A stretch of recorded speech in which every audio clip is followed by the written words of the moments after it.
welcome to Chicago. What? Another travel vlog, you say? Is this the only thing that you're doing now? Seems like it, actually. Now for the month I will be here in the US again. The trigger was to go to a conference in Seattle, which starts on the 2nd of January. And so now, on the 31st, New Year's Eve, I am here spending my night, or at least the beginning of the night, in Chicago. Because I expect that you have subscribed not because you want to see my travel vlogs, but because you want to see something about how science is done, or how I am developing into my postdoc, which I will still need an offer, but maybe I will get one within the next week. I will keep the travel thing relatively short and skip to the science, I guess.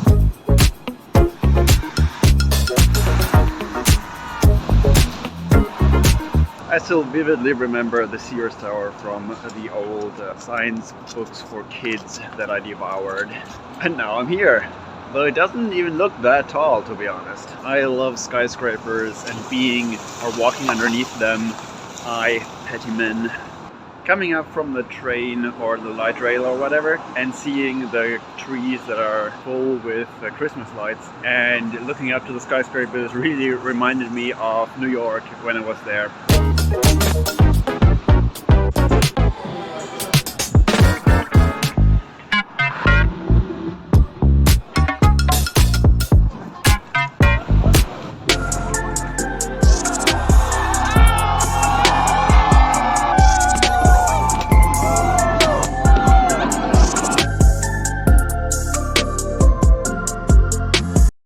Happy New Year!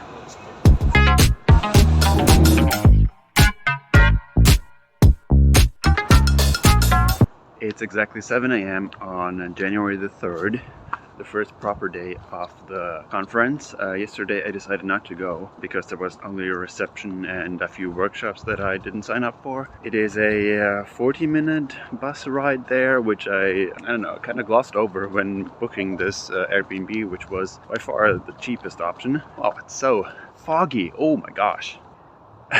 And yeah, now in the morning the conference starts at 8 AM every morning. It ends also at like 6:30 or so it's a really full day, is packed, and then I have to commute on top of that, so I won't have much time for socializing, I guess, at night. So maybe I will pick one day on Thursday after my talk, in which I can like go out with people. I will use the time to tell you about the conference. So the conference is SICB, which is short for Society for Integrative and Comparative Biology. The theme is comparative, which means you compare, well, things about organisms between species. So what is the same, what is different, and what can we then infer from that for evolution or maybe ecology. And integrative means that multiple different disciplines or subdisciplines of biology are working together in order to elucidate one phenomenon or just describe things. So there's a lot of natural history in this conference as well, and I'm really excited about all the morphology and biomechanics stuff that is there. Yeah, well, you will see, and I will tell more in depth about little nuggets that I found.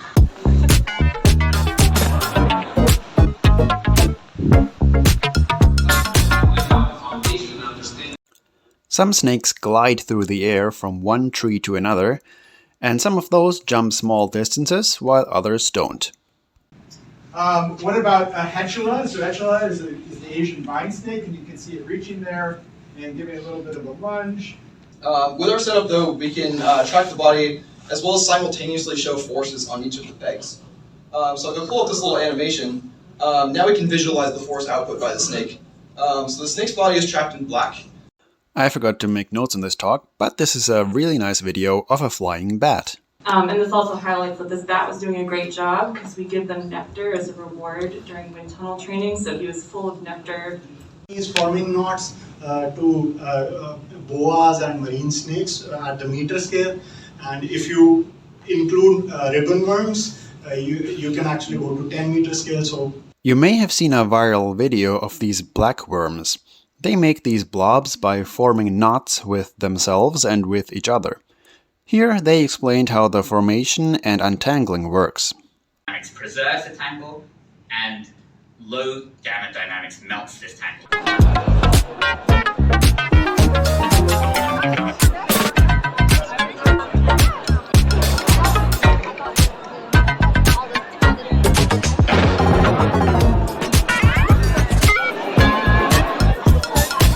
It is almost 9 p.m. I should have gone to sleep a half an hour ago, but here I am writing an email, which is basically an application for writing a grant for a postdoc, giving her some ideas, because I saw a talk by two people that are also collaborating. We're collaborating with Steve Janowiak, who I have asked for a postdoc position last summer, and he said, yeah, maybe in this year things will be free. And so I asked those, like the student and the postdoc that gave presentations.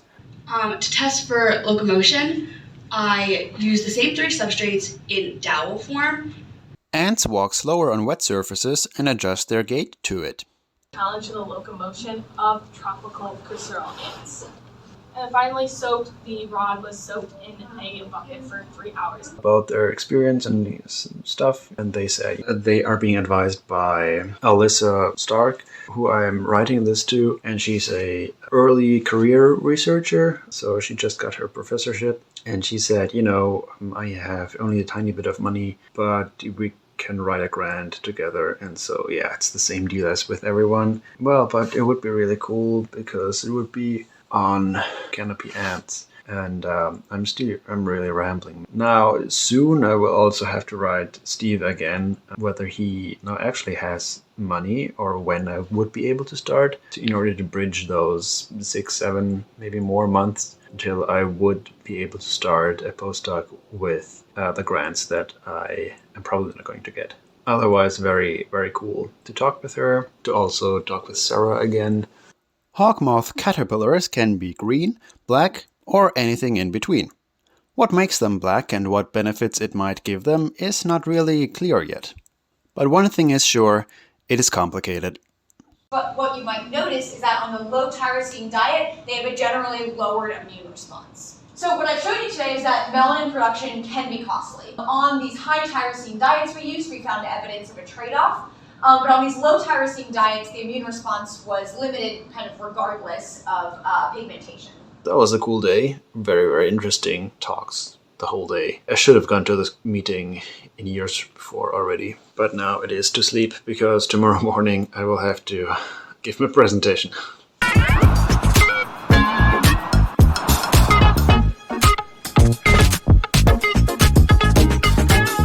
I, of course, again failed to narrate while I was experiencing it, so here is the synopsis.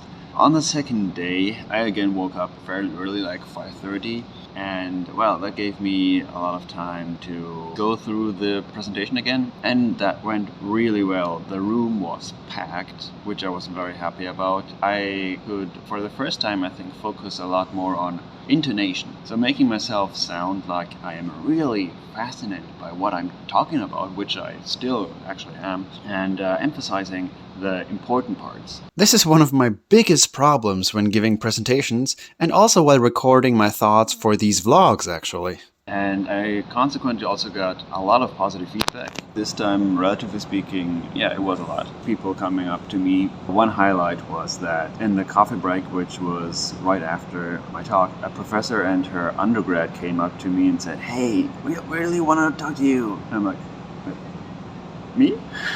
And yeah, so it turns out that she was one of the people that I cited on my slides. She and her undergrad want to do a follow-up study on the one that I cited, and it's on the three-dimensional aspect of the search of ants. Yeah, so she asked me how I did the 3D printing and the setup, and she asked whether I wanted to collaborate with her because she's doing things in different species on the same topic. Yeah, now I will have to see whether I have the bandwidth actually still to collaborate with her. This is by far the biggest conference that I have been to, because the other ones have been around 1,000 people and this one has at least 2,000 presenters, so there are probably even more people than that at this conference. It's huge. You're very anonymous, which also makes it kind of difficult for me to just talk to anyone at the conference, because there's this paradox of choice, you know?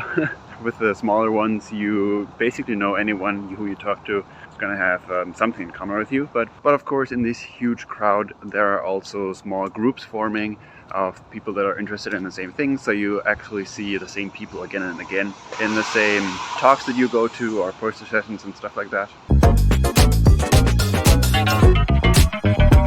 There are some water striders that live on turbulent surfaces like this one and rarely take breaks from striding. Here we see that the feet of water striders have these fans on their undersides that spread open whenever they touch water and thus serve as paddles. Of course, the fan spreads in the water and closes in the air, similar to a paintbrush. Kinematics. Impressive bird-like bipedal robot. Subject to this landform branch. Not really. So this is actually a flying fox. A video we saw online, and you can see the dog peeing in jets.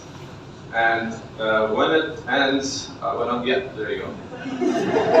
This is very important. I want you to keep that image in your mind because I'm going to talk about it later. We see that fluid ejection actually is very common.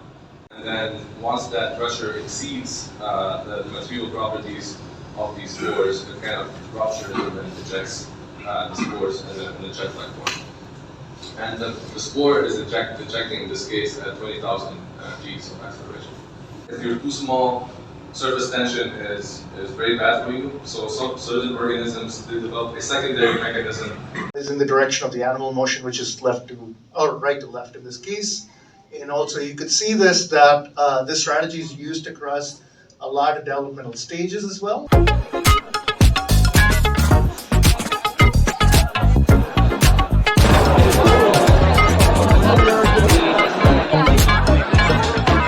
Third day this morning, the session was pretty boring for me personally at least, but it was great. The coffee break that just ended, I talked to someone who works on springtails, Collembola, and I loved his talk, one of the best ones that I saw.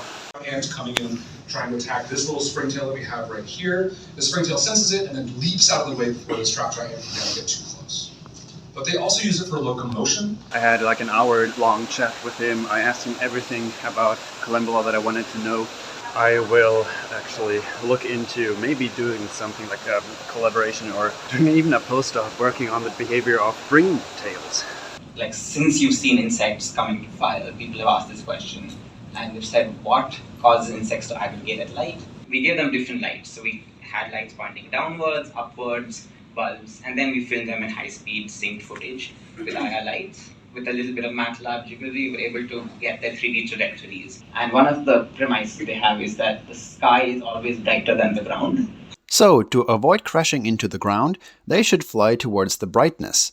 And with an artificial light, now suddenly gravity is in the wrong direction, but you're flying sideways. These artificial light sources cause them to turn or flip directions, and because of that, they get confused and they start banking around lights. Some lizards can hold on to branches in hurricane winds. Individual limbs, kinematics, and also how long each individual holds on the perch for. Very maximum height, and then they going down at 84 milliseconds because of the air drag. Floating insect or swimming insects in the surface of streams, like water striders. Kinematics look at range between the moth and the spider, record when the moth was hit by a droplet, and then you can see the spider slowly reels it back in. The savanna at night, here comes a moth, boom, got it. Here's the camera, 90 degrees. It's in moths trying to get away. Many of the speakers kind of apologize for something being a study that's in process.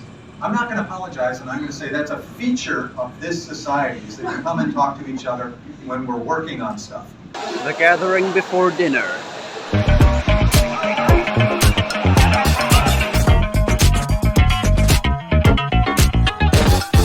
Where their habitats are removed. flooded, and their ability to interlink their bodies and self-assemble into rafts allow them to survive these floods.